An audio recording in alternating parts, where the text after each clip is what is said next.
Digo assim, porque além de Jesus ter te dado vida, é um privilégio estar aqui na sua igreja e vê-lo com saúde. Alguém pode dizer, mas ele não tem saúde. Tem. Está andando, está caminhando. Por que estou falando isso? Meu pai teve mesmo que ele teve hemorrágico, em 24 horas eu perdi meu pai. E eu acho que o Senhor, eu não acho, não tenho certeza, é um milagre. Quando eu ia pastor, orávamos pelo Senhor, eu senti paz. Primeiro tinha um desespero, claro, você é meu amigo, companheiro mesmo, de verdade. E por mais que eu não queira esclarecer pela palavra, mas que seja sempre algo às tuas vestes e nunca falte óleo sobre a tua cabeça.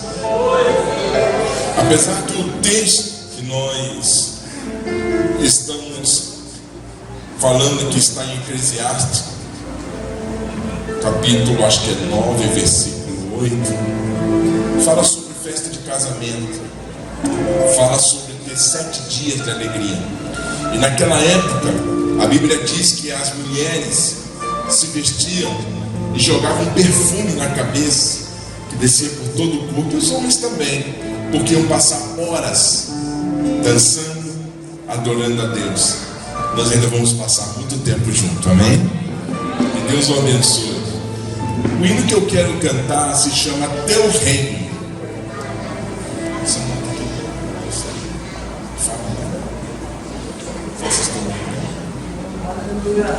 Mas aí é...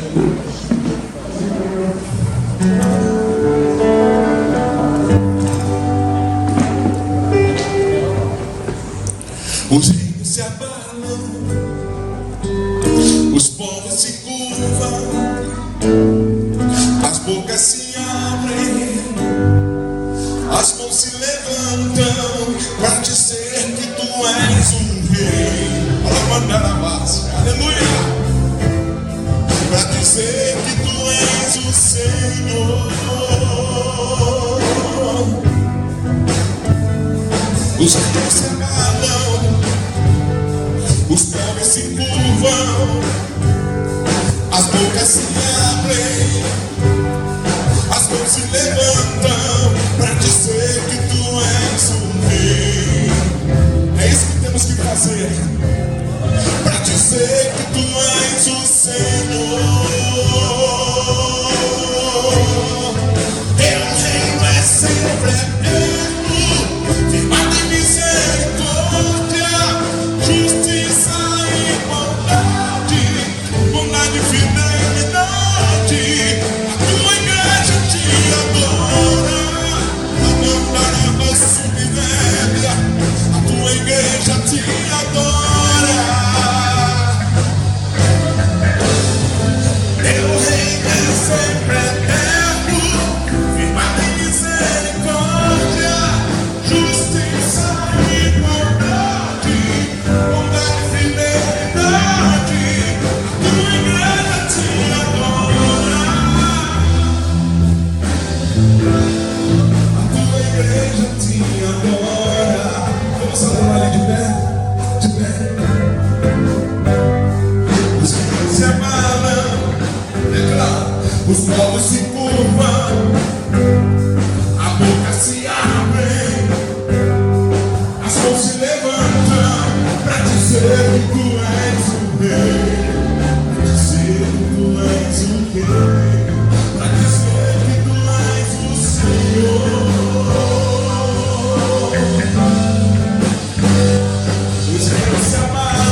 estar aqui esta noite para nós é uma honra muito grande. Ter música assim para tocar é bom demais, né? Ajuda bastante a nossa voz. Marcos capítulo 16. Marcos é o segundo livro do Novo Testamento. Marcos apresenta Jesus como servo. E por ser um culto de ceia, não tem como de falar sem pensar na morte, ressurreição de Jesus, sacrifício. Os textos que foram lidos aqui foi tremendo. Mas eu quero me fixar do versículo 9 em diante. Marcos 16, capítulo 16, do versículo 9 em diante.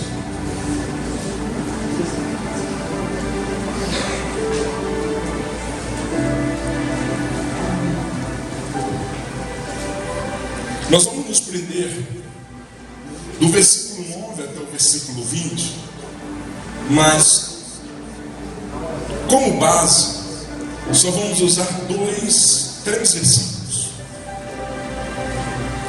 4, diz assim, versículo 15: Disse: Ide por todo mundo, pregai o evangelho a toda criatura. Quem crer e for batizado será salvo, mas quem não crer será condenado. E estes sinais seguirão aos que crerem. Em meu nome expulsarão demônios, falarão novas línguas, pegarão nas serpentes, e se beberes alguma coisa mortífera, como algumas pessoas tinham hábito, de um ritual do rodário, não lhes fará dano algum. E imporão as mãos sobre os enfermos e os curarão, ou ficarão curados. O texto que nós acabamos de ler retrata uma das partes mais importantes da Bíblia. Apesar de não estar escrito pelo menos em 2 manuscritos, quando houve os livros canônicos, incluíram este texto, porque na maioria dos demais manuscritos antigos estava escrito. Mas o texto nos chama a atenção que Marcos ele dá alguns detalhes como que se já tivesse acontecido o batismo no Espírito Santo. Ele dá uma visão muito ampla do Evangelho de Jesus Cristo. E ele dá uma visão ampla de crescimento para os discípulos de Jesus. Então nós vamos analisar alguns pontos que eu acho muito importante neste texto, que vai abrir a sua mente para a missão que você tem hoje. Porque tem gente, irmão, que está tão preocupado e tão desanimado com as situações que estão acontecendo e não estão entendendo que é nos momentos de crise que Deus faz milagres, que Deus opera maravilhas. Então nós estamos neste tempo que Deus vai levantar a sua igreja no Brasil. E a igreja do Brasil será uma potência tão grande que vocês não estão entendendo. Vai haver uma manifestação do poder do Brasil, que as pessoas dirão: como pode, nestas condições, a igreja do Brasil está tão viva, cheia da unção e cheia do poder de Deus? Quando Jesus Cristo veio, estava o mundo em uma crise social, uma crise econômica, eram escravos de Roma. A comida que eles tinham quando plantavam, Roma via e recolhia, tinham que pagar impostos caríssimos para viver em Israel. E Jesus Cristo veio no meio desta crise. E quando ele veio, a Bíblia diz que ele morreu e ressuscitou. E o texto nos chama a atenção, que temos que observar, no capítulo 9, Jesus tendo ressuscitado na manhã do primeiro dia da semana, no capítulo 16, versículo 9. E Jesus tendo ressuscitado na manhã do primeiro dia da semana, apareceu primeiramente a Maria Madalena, da qual tinha expulsado 7 demônios. O texto nos chama a atenção que Deus está preocupado preocupado em trazer libertação nas pessoas. Deus queria que as pessoas pudessem entender que quando ele aparece a mulher, tem um sinal muito específico. A mulher, ela é mais sentimental, emotiva. A mulher, ela tem a habilidade de inserido nela, a dividir amor, a dividir compreensão. Se todos nós homens pudéssemos entender as mulheres, nós poderíamos ser mais felizes com as atitudes que as nossas esposas e mulheres têm para conosco. E a Bíblia diz que a mulher, ela tem um sexto sentido, alguém pode dizer. Não, mas ela tem uma sensibilidade diferente. Tanto que quando aquela mulher prostituta que estava lá na situação mais crítica de sua vida, Jesus olhou para ela e disse: nem eu te condeno, mulher, vai e não peques mais, os inimigos não vão te condenar. Então quando Jesus liberta esta mulher, que se chamava Maria, né, que está bem claro aqui, Maria Madalena, ela tinha este problema seríssimo. Mas quando ela recebeu a cura, a libertação da vida dela, ela foi inserido dentro dela o Espírito de Deus de tal forma que ela tinha sensibilidade de entender que tinha que cuidar do corpo de Jesus. E quando ela vai cuidar do corpo de Jesus e chega lá, Jesus está de pé. Ele disse: não me toques, que ainda não fui para o Pai. Vai e avisa aos outros que eu estou aqui. Então Deus sempre aparece às pessoas que estão libertas. Qual o problema que nós estamos enfrentando hoje? Muitas pessoas querem ver Deus, mas ainda não tem estrutura, ainda não foram totalmente libertos. Mas nesta noite, Deus quer esclarecer uma coisa a você: a libertação depende mais de você do que dele. Quando você se chega diante do Senhor, reconhece o seu estado interior e diz: Senhor, muda a minha história. Ele vai mudar a história da tua vida. Ele vai abrir os seus olhos espirituais. Ele vai te levar aos lugares mais altos. Ele vai te fazer uma pessoa cheia do Espírito Santo. Então esta mulher aqui, irmãos, ela cumpre uma missão. Qual era a missão dela? Vai lá e avisa aos meus discípulos. Quando ela chega para avisar aos discípulos de Jesus, chega a segunda situação crítica. Os discípulos de Jesus estão tristes, estão angustiados. As pessoas estavam acolhidas num canto, escondidas, com medo de serem pegos e presos, porque Jesus havia sido morto. A Bíblia diz que no dia da crucificação de Jesus, todos fugiram. A Bíblia até declara que Marcos fugiu despido. Naquela época, despido a parte íntima de baixo, ou seja, estava coberta. Mas ele ficou sem o manto e saiu correndo pela rua fora, com medo também de ser preso. Pedro, com medo de ser preso, chegou a dizer assim: olha, Jesus, é o seguinte, eu vou contigo até a morte. Jesus disse: 3 vezes você vai me negar. E Pedro negou Jesus 3 vezes. Quem sou eu? Não sou eu. Ele também teve medo da morte. Qual é o problema que nós estamos enfrentando hoje, que está nos tirando do propósito de Deus? Há tomado muitas igrejas um medo, há tomado muitas igrejas o desespero, a tristeza, a angústia. Mas nesta noite eu quero te dar uma palavra de vida. Não tenhas medo. Deus vai fazer um milagre na hora certa e o nome do Senhor será glorificado. Diga comigo: Jesus não está morto. Diga para a pessoa que está do teu lado: Jesus não está morto. Mas você precisa acreditar nisso. Saia da situação de tristeza, de medo, de insegurança, de incerteza. O que vai acontecer amanhã ou depois de amanhã pertence a Deus. Viva o hoje como se Jesus Cristo voltasse hoje. Ele quer aparecer para você de madrugada, de manhã, de dia. Ele tem um propósito na tua vida. E a Bíblia diz que naquele momento, quando ela chega para anunciar, eles estão chorando. Olha o texto que diz no versículo 10. E partindo ela anunciou a aqueles que tinham estado com ele, os quais estavam tristes e chorando. É óbvio, Jesus tinha morrido. Fazia apenas 3 dias da morte de Jesus. E a lamentação dele chegava a 7, 10, 15, até 30 dias chorando a morte de alguém. Porém, aqui neste texto deixa bem claro uma coisa: eles estavam duas coisas que muitos cristãos estão hoje: tristes e chorando. Caiu uma lamúria, uma lamentação. Caiu num momento de crise tão grande que agora as pessoas nem acreditam mais se as coisas vão mudar ou não. O texto nos chama a atenção para isto. E quando eles ouviram, e ouvindo eles que Jesus vivia e que tinha sido visto por elas, não creram. Olha aqui, irmãos, o maior problema que nós estamos enfrentando hoje: Jesus está vivo, Ele está na tua vida, Ele está na minha vida. Nós acreditamos na ressurreição dele, mas muitos estão chorando e gemendo, dizendo: acabou-se, não tem mais nada. Ei, agora que vai chegar o avivamento que ele prometeu, agora que vai chegar a manifestação da sua presença, agora que vai chegar o momento onde a glória do Senhor se manifestará. Ele quer não só que uma pessoa veja, ele quer que a sua igreja o veja. E você tem que sair desta situação.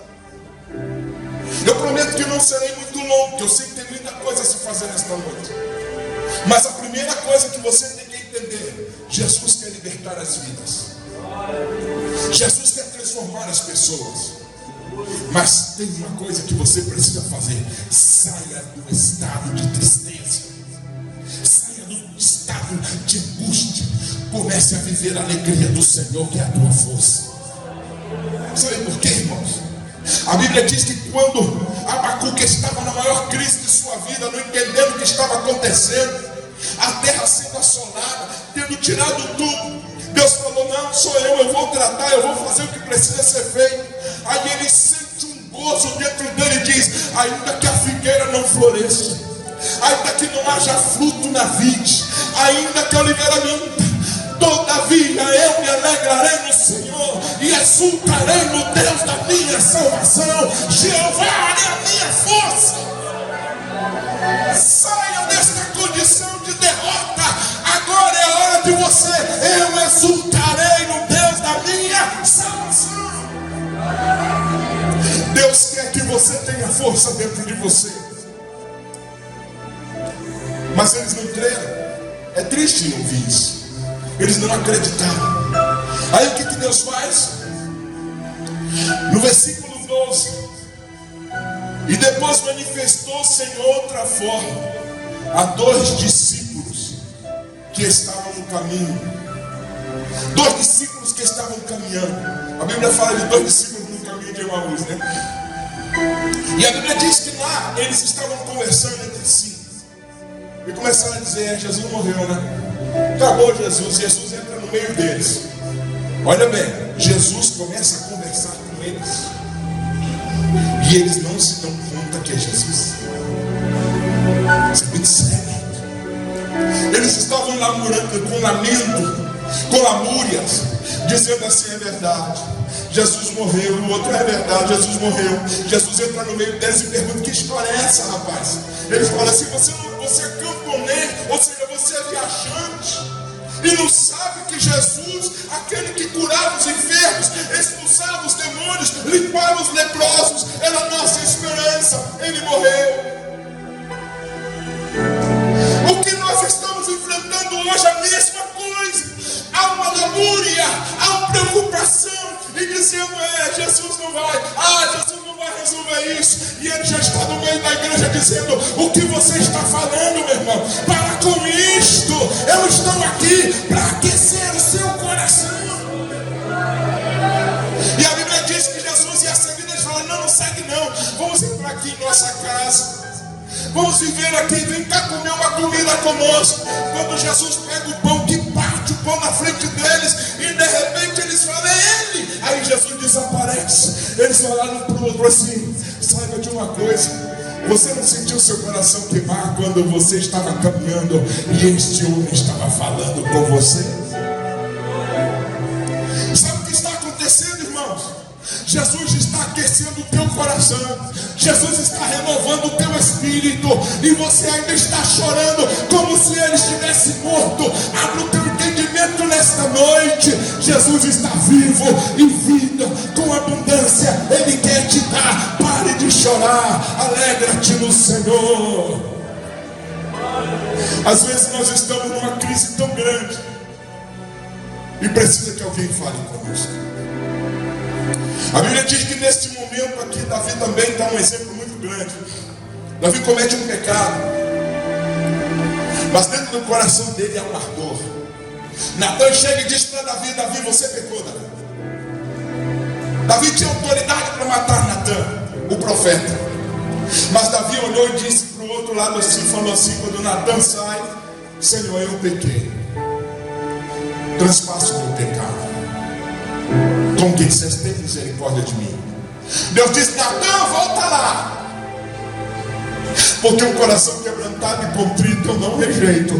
Volta lá, Natan, e diz que eu transpassei o pecado dele, eu perdoo o pecado dele. E Davi, no capítulo 51 de Salmos, ele diz assim: sonda, meu Deus,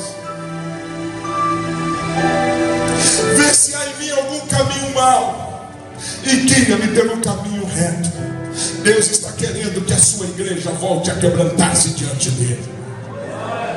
Deus está querendo que a sua igreja volte a orar, dobre o joelho e diga: Deus, sonda-me. Senhor, eu sei que o meu coração está ardendo, mas não é suficiente. Eu quero sentir a tua presença de uma maneira sobrenatural. Os discípulos de Jesus não entenderam, mas aqueles 2 discípulos que estavam indo no caminho entenderam. E sabe o que acontece?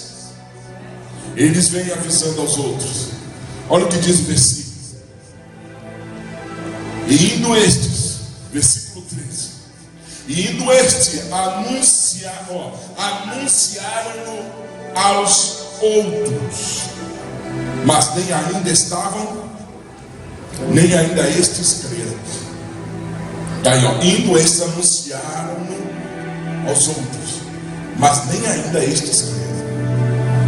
Estão entendendo o que Deus está falando, gente?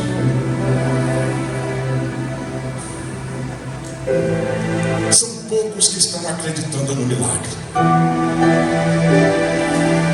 São poucos que conseguiram despertar com as situações que estamos vivendo. São poucos que entendem que Jesus está sentado no trono. Diga para a pessoa que está do seu lado: Jesus está sentado no trono ao lado de Deus. Diga isso. Ele está vivo e Ele continuará vivo. E a Bíblia diz que Ele é eterno. Com a diferença que você tem nesta noite, que você possa olhar para Deus e dizer assim: Deus, eu sei que meu coração está ardendo, mas eu tenho que falar com os meus irmãos que o meu coração está ardendo porque eu me encontrei com Jesus. Ei, é tempo de você abrir a tua boca e conquistar aqueles que estão fracos dentro da igreja. Alguém pode dizer assim: pastor, eu pensei que era para mim aí no mundo, nos falados. Eu tenho uma tristeza de dizer uma verdade. Aqui estavam falando com os discípulos de Jesus, aqueles que andaram com Jesus, aqueles que viram os milagres de Jesus, aqueles que viram Jesus ressuscitar o filho da viúva de Naim, aquele que viu Deus levantar paralíticos, cegos verem, mudos ouvirem, mudos falarem, surdos ouvirem. Só que tem um porém. Quando Jesus foi embora, que morreu, eles disseram: acabou, se terminou. Aí Deus faz o quê? Primeiro, Ele usa alguém que foi liberto. Eles não conseguem ouvir. Segundo, Ele usa 2 discípulos mais simples, quem sabe com pouco conhecimento do que aqueles que ouviram. Eles não creram. Ainda foi necessário Jesus vir. Vamos continuar. Finalmente apareceu aos 11, estando eles assentados juntamente, e lançou-lhes em rosto a sua incredulidade. Para que ele está falando isso? É para as pessoas que estão lá fora no mundo? Para os discípulos dele. Ele estava dizendo: eu mandei Maria Madalena vim falar com vocês, vocês não ouviram. Falei com aqueles 2 que estavam no caminho, que eram campesinos. Eles eles vieram falar e vocês não creram. A incredulidade dos discípulos de Jesus naquele momento era tão grande que a Bíblia diz que lançou-lhes em rosto a sua incredulidade e dureza de coração. O discípulo de Jesus tinha duas coisas que precisavam mudar dentro deles: incredulidade e dureza de coração. É duro eu dizer, mas muitos cristãos estão assim. Eu orei tanto e Deus não fez do jeito que eu orei. Eu falei que Deus ia operar, que as coisas iriam acontecer segundo o nosso propósito. Segundo o nosso propósito. Negativo. Você tem que começar a olhar segundo o propósito de Deus. Sabe o que a Bíblia diz? Que naquele momento que ele diz assim: olha, por não haverem crido nos que o tinham visto já ressuscitado. Por não haverem crido naqueles que haviam dito que ele ressuscitou. Olhe bem perto da pessoa que está de você e diga assim: você sabia que Jesus ressuscitou? E o que você vai fazer com isso?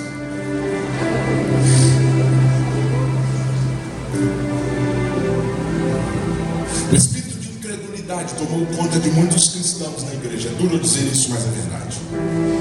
Mas Jesus apareceu. Jesus apareceu. Jesus apareceu para você nesta noite para dizer: não fique incrédulo, não fique com o coração duro, abre o teu coração. É tempo de anunciar as verdades que Deus tem para com você. Quando ele usa a expressão ide por todo mundo, pregar o evangelho a toda criatura, ele está dizendo: anuncie as boas novas que eu fiz com você. Ele estava dizendo o seguinte: como eu operei na vida de Maria Madalena, naquilo que você precisava, eu também operei na tua vida. Agora anuncie a outros que eu estou vivo, fale a outros que eu ressuscitei, fale a outros que eu estou à destra do Pai, cheio de graça e de verdade. O problema é que muitas pessoas estão dizendo: Jesus morreu, Jesus acabou. Pastor, nós vamos passar na grande tribulação. Pastor, as pessoas estão assim agora. Parece que tudo vai acontecer segundo as pessoas falaram. Eu tenho uma palavra de Deus a dizer a você: estamos nos princípios das dores. Eu não vou ignorar isso. Estamos no princípio de dores. Mas há uma coisa que eu quero que você analise: o dia que o anticristo tiver que assumir isso aqui, a igreja não vai estar aqui em nome de Jesus. Porque para que ele assuma, a graça tem que sair da terra. Quem tem um pouco mais de conhecimento, a última semana de Daniel são 7 anos finais do mundo, para que venha também o milênio. Mas uma coisa eu quero te dizer: você ainda está aqui, você é a igreja. Deus está dando a oportunidade a você. Sabe o que me chama a atenção? Haviam 10 virgens, 5 prudentes e 5 loucas. A Bíblia diz: tardando o noivo. Não diz que o noivo vinha, diz tardando o noivo. Elas dormiram. Escuta o que eu vou dizer. Tinha muita gente esperando Jesus voltar antes do ano 2000. Sim ou não? O que aconteceu? Jesus não veio. O que aconteceu com a igreja? Dormiu.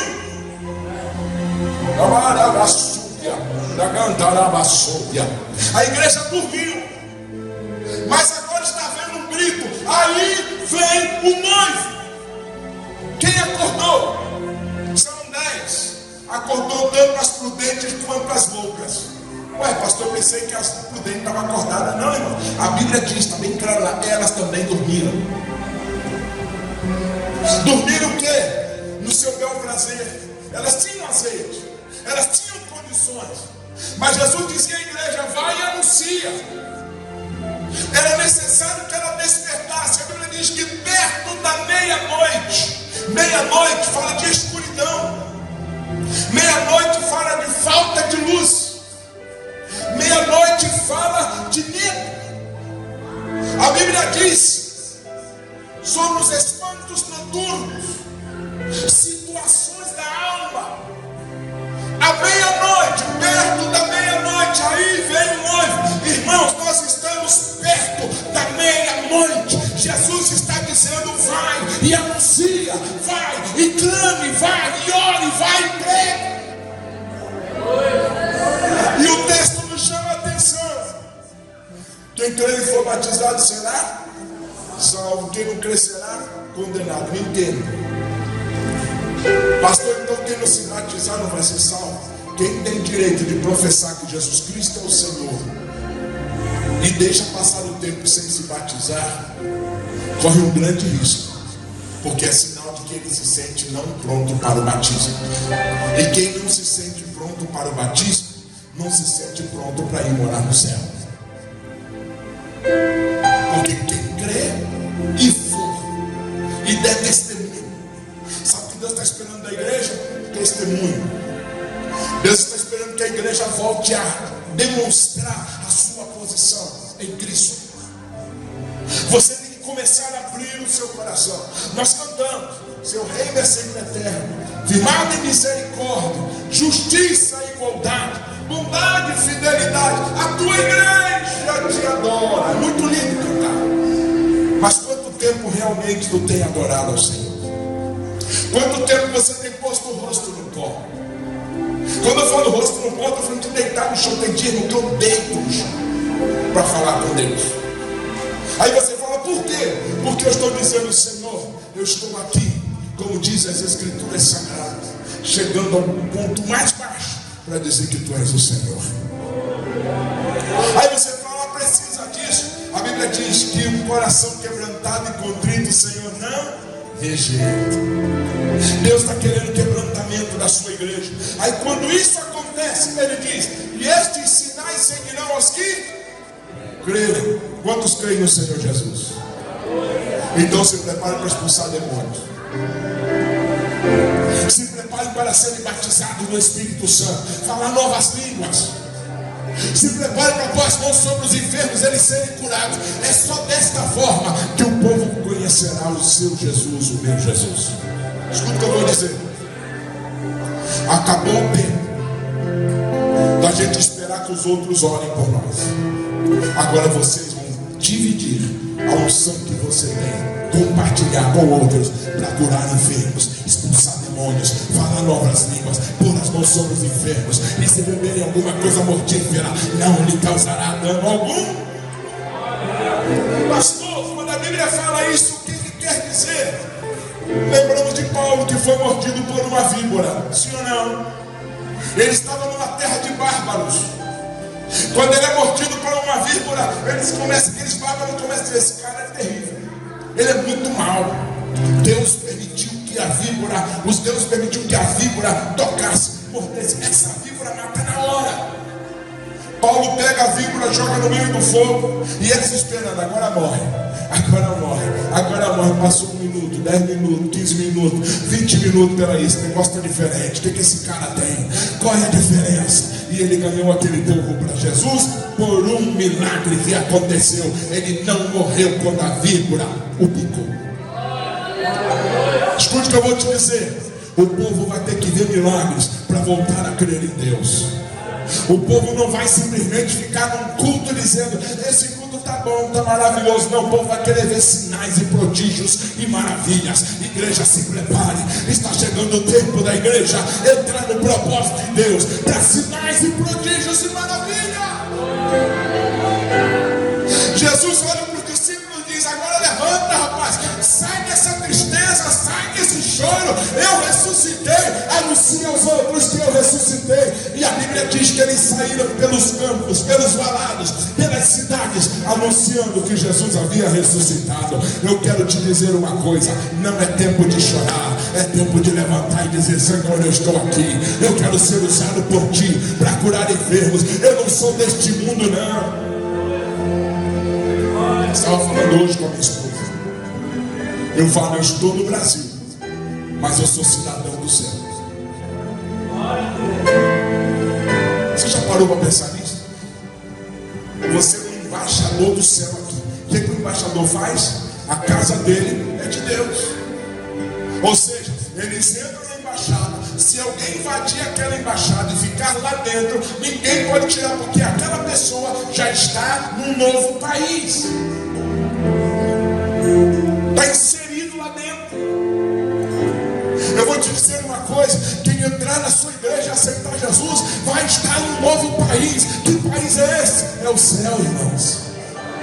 É o lugar morada de Deus. Você está aqui, você é embaixador de Jesus Cristo, então você está ligado ao céu. Mas o embaixador não vai para a casa dele, ele não vai em alguns lugares, ele não sai de dentro da embaixada, ele não vai morar lá dentro daquele país, mas ele defende a sua embaixada. É embaixada ou embaixada? Me ajuda aí, gente. Mas uma coisa é certa: o texto nos diz o seguinte: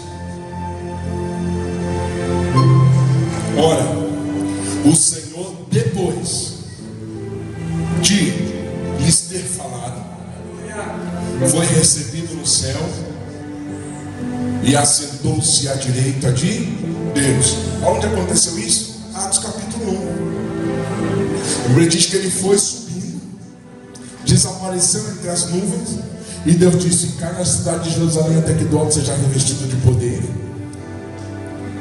Sabe o que significa poder? Autoridade para pregar o Evangelho. Eles passaram 10 dias orando.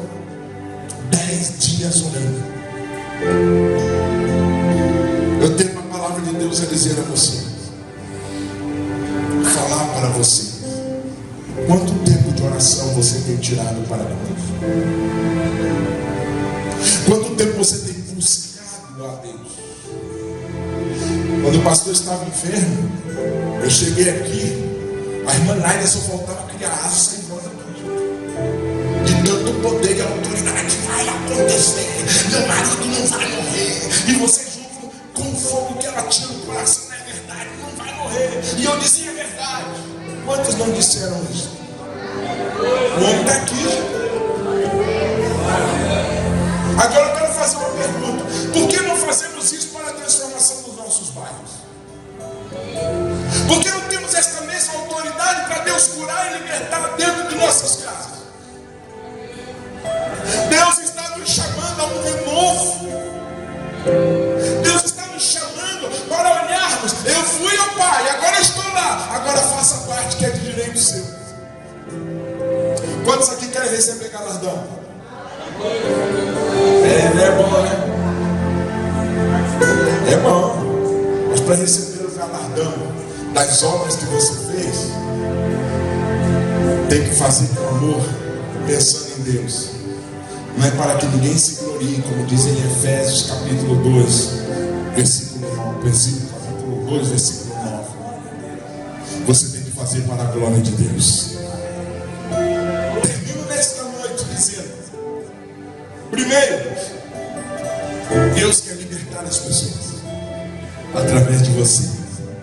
Segundo, não fique triste, nem tampouco seja incrédulo.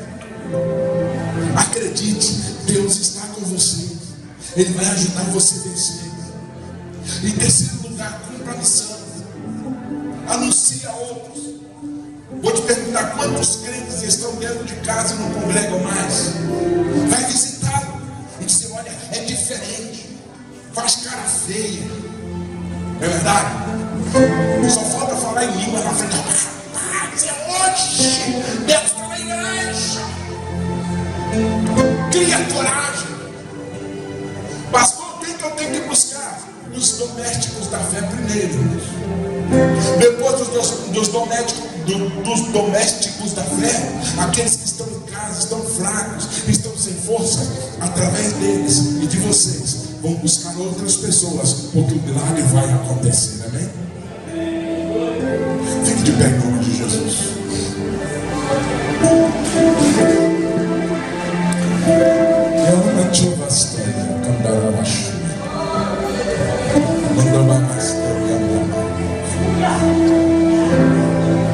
O que a Bíblia diz? Eu sou mais que vencedor em Cristo Jesus, amém? Quando dizem isso, agora nós vamos cantar diferente. Eu vou passar para o pastor agora, mas eu quero que você faça esta mesma canção que nós cantamos, mas eu quero que você pense no céu. Você vai dizer: o teu reino é eterno, é grande. Vamos lá?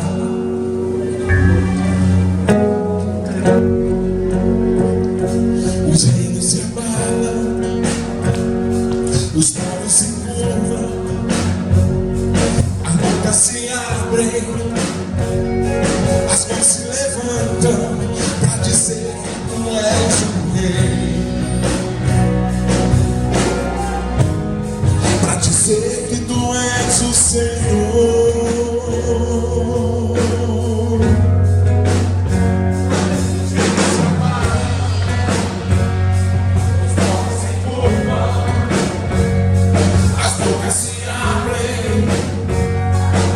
Se levantam para dizer que tu és o rei, para dizer que tu és o rei, para dizer que tu és o Senhor. Teu reino é sempre eterno, firmado em misericórdia, justiça e igualdade, bondade e fidelidade.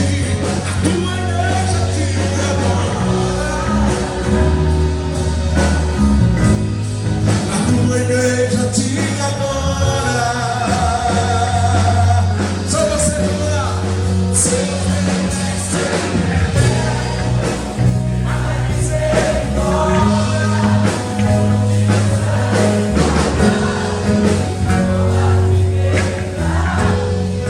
Tua igreja te adora.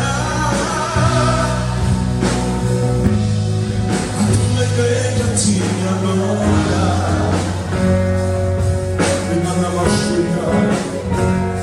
Os reinos se abalam,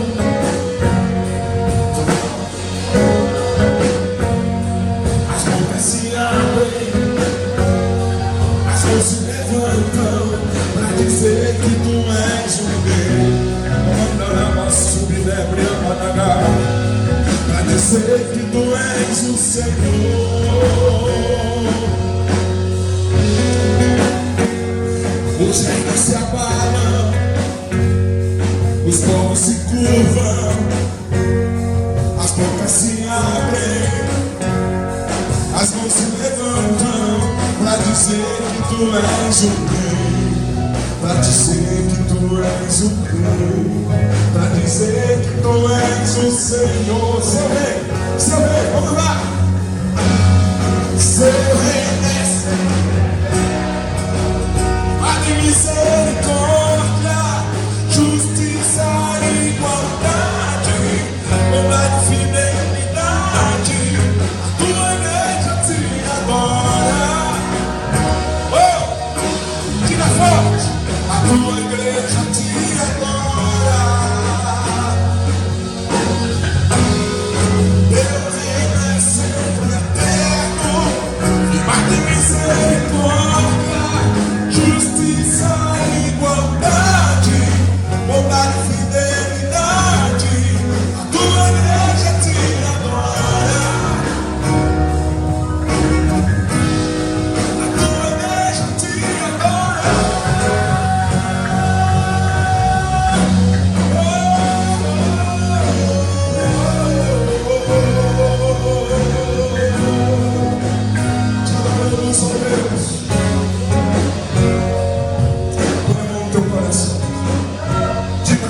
Senhor Jesus, eu vou pregar o teu evangelho, levar as boas novas a todos que eu conheço, em nome de Jesus.